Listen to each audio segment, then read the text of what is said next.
के बावजूद अगर आप एफआईआर को रजिस्टर नहीं कर रहे हैं तो आप सुप्रीम कोर्ट की जो जजमेंट्स हैं उनको भी आप दरकिनार कर रहे हैं। कानून क्या कहता है? जिस तरीके के हालात हम देख रहे हैं, क्या उस पे गृह मंत्री पर भी किसी तरीके का एक्शन यहाँ पर होता नजर आएगा? देखिए, अगर दिल्ली पुलिस को लगता है कि गृह मंत्री जी का नाम इसमें नहीं आएगा तो दिल्ली पुलिस जो है वो इसके अंदर एक एफआईआर दर्ज करे, इन्वेस्टिगेट करे मैटर को। ये तो सरकार को यही डर है ना कि गृह मंत्री जी का नाम, क्योंकि गृह मंत्री जी जो है वो मिनिस्ट्री होम अफेयर्स। भारत देश में जो ललिता कुमारी का जजमेंट है वो कहता है कि कोई भी यदि एफआईआर नहीं दर्ज हो रही है तो उसको 24 घंटे के अंदर में जो कंसर्न ऑफिसर है तत्काल उसको जवाब देना चाहिए। पर ये 20 जुलाई से लेकर के आज दिनांक तक मैंने आप लोगों के माध्यम से परसों भी बोला है और आज फिर बोल रहा हूँ कि जिस प्रकार से भारत सरकार के जो सॉलिसिटर जनरल या होम मिनिस्ट्री है या दिल्ली पुलिस है, ये सारे बच्चों का चेहरा स्कैन कर सकती है और वो स्कैनिंग के आधार पर ये बता सकती है कि कितने एफआईआर इनके ऊपर दर्ज है। तो क्या भारत सरकार को इतनी दिक्कत आ रही है कि इन बच्चों को पायलट गन किसने छोड़ा है उसके बारे में बताने में क्या दिक्कत है और क्या हर्ज है? एफआईआर क्यों नहीं दर्ज की गई?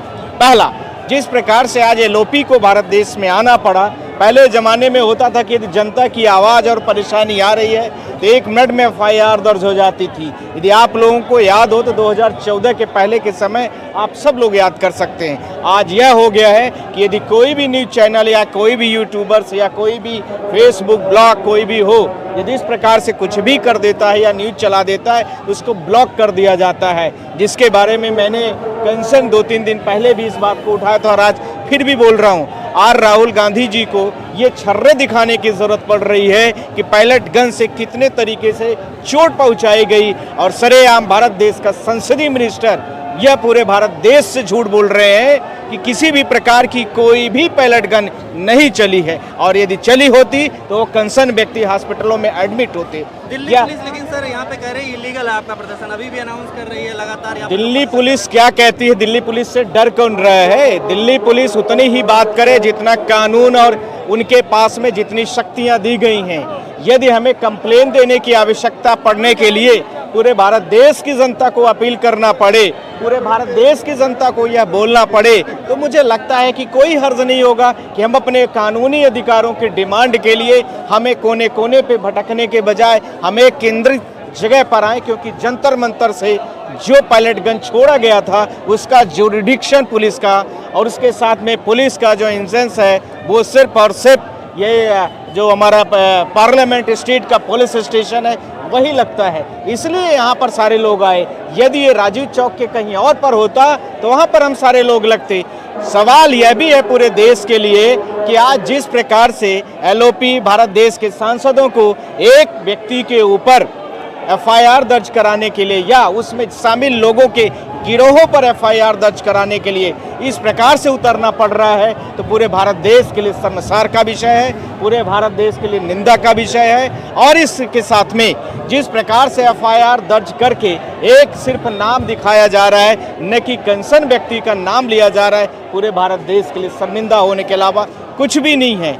इसी के साथ में जिस प्रकार से जिस डीसीपी ने इस प्रकार से पुलिस एक्शन को अलाउ किया था, जिसमें पायलट गन, जिसमें वाटर कैनन, आंसू गैस के गोले और जो विभिन्न प्रकार के ब्रूटल लाठी चार्ज और उन लाठियों में किल लगा लगा करके जो मारा गया, बच्चियों को जिस प्रकार से मोलेस्टेड किया गया, ये सब के लिए जिम्मेदार ये तो राहुल जी एक एफआईआर मांग रहे हैं। मुझे लगता है कि उस समय पर जितने डीसीपी थे सबके ऊपर एफआईआर दर्ज करने के लिए हम सबको रिक्वेस्ट करना चाहिए कि ये हमारा कानूनी अधिकार है, ये हमारा संवैधानिक अधिकार है और हम सब लोग पीसफुली तरीके से प्रोटेस्ट कर रहे थे। कानून क्या कहता है? क्या सरकार में बैठे लोगों पे या प्रशासन में बैठे लोगों पर एफआईआर दर्ज की जा सकती है? बिल्कुल जी की जा सकती है। क्या प्रशासन में बैठने का मतलब ये नहीं है कि प्रशासन में बैठा व्यक्ति कुछ भी करता रहे, और विभिन्न प्रकार की गड़बड़ियों में विभिन्न एफआईआर दर्ज कराए गए हैं और हम लोग बहुत सारे एफआईआरों को कंटेस्ट करते हैं। यदि कहीं गलत है तो उनके साथ खड़े होते हैं, पर यदि उन्होंने गलत किया है तो उनके साथ एफआईआर दर्ज भी कराए जाते हैं, चाहे भारत देश का होम मिनिस्टर हो या चाहे भारत देश का कोई भी कंसर्न व्यक्ति हो। ये यदि एफआईआर हुई है और एफआईआर जो जो लोगों ने दिया है, कंसर्न किया है, उस डायरेक्शन को पब्लिश करना चाहिए और उन सब पर एफआईआर दर्ज होना चाहिए। ये जीरो एफआईआर या इस प्रकार के एफआईआर, बिना डिटेल के एफआईआर और नॉन FIR से देश का काम चलने वाला नहीं है। ये जिस प्रकार से भारत देश में इसके पहले आतंकवादियों पर भी बिना इस प्रकार की घटनाएं नहीं घटती, तो क्या भारत देश की जनता को इस प्रकार से आपने समझ लिया है कि भारत देश के युवा, भारत देश के जैन जी, भारत देश के जो छोटे बच्चे हैं, माइनर हैं, उनको इस प्रकार से छोड़ दिया जाएगा? क्या उनके घर में अभिभावक नहीं है, कि उनके घर में इस तरह से लोग नहीं है? सब उनके साथ में खड़े हैं। सिर्फ और सिर्फ जिस प्रकार से सरकार अन्यायपूर्ण डिसीजन दे रही है उसके विरोध में हम लोग, चाहे उत्तर प्रदेश की सरकार हो, आप लोग देख रहे हैं बादशाहियत कामत करते हुए स्कूलों की फोटो को बंद कर दिया है। राजस्थान सरकार को देखिए, वहां पर सारे स्कूलों में फोटो लेने के लिए बच्चों को जो कैप्चर करते थे उन सबको बंद कर दिया गया है। ये सारे जितने भी सवाल है, FIR के बाद इस्तीफा हो सकता है गृह मंत्री जी का? गृह मंत्री नहीं, पूरी मंत्री को बर्खास्त करने की अब डिमांड बढ़ेगी।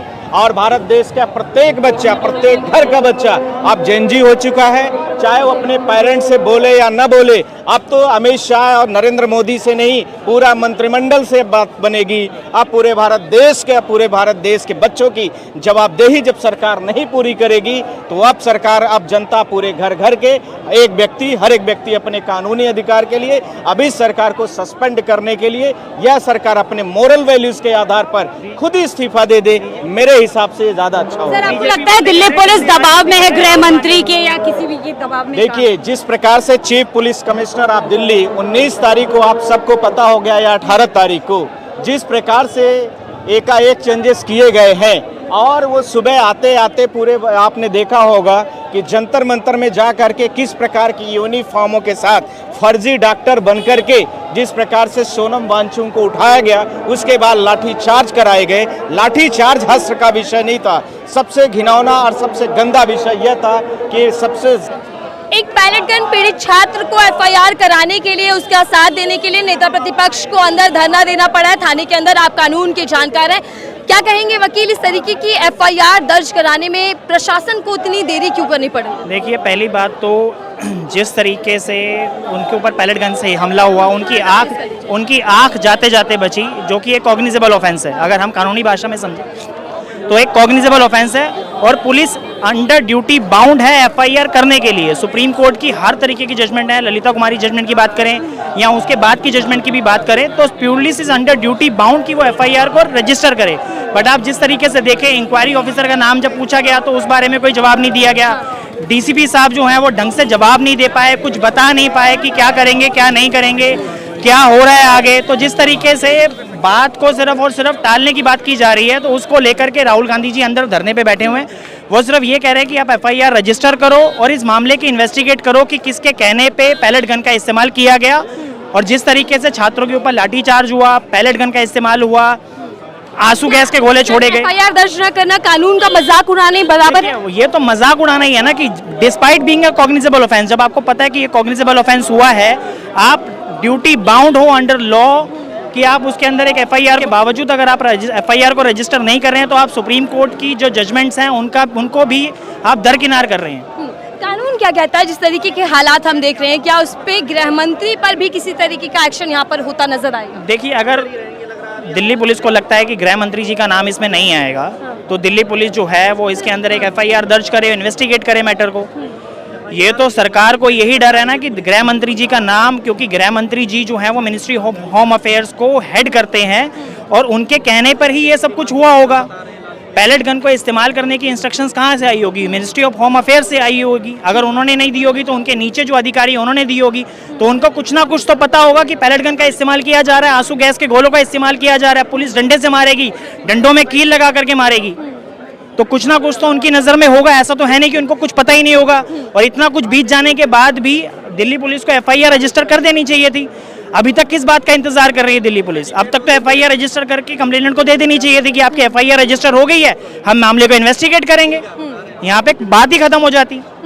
संवैधानिक अधिकार है कि FIR दर्ज हो, और नागरिक अगर शिकायत लेकर थाने पहुंचाए तो उसकी FIR दर्ज की जाए। लेकिन यहाँ पीड़ित छात्र पिछले 2.5 घंटे से संघर्ष कर रहा है, महज एक FIR दर्ज कराने को लेकर नेता प्रतिपक्ष को अंदर धरना देना पड़ा। लेकिन बावजूद इसके अभी तक FIR को लेकर दिल्ली पुलिस किसी तरीके के एक्शन में नजर नहीं आ रही। अंदर धरने पर राहुल गांधी, बाहर धरने पर तमाम कार्यकर्ता यहाँ मौजूद है।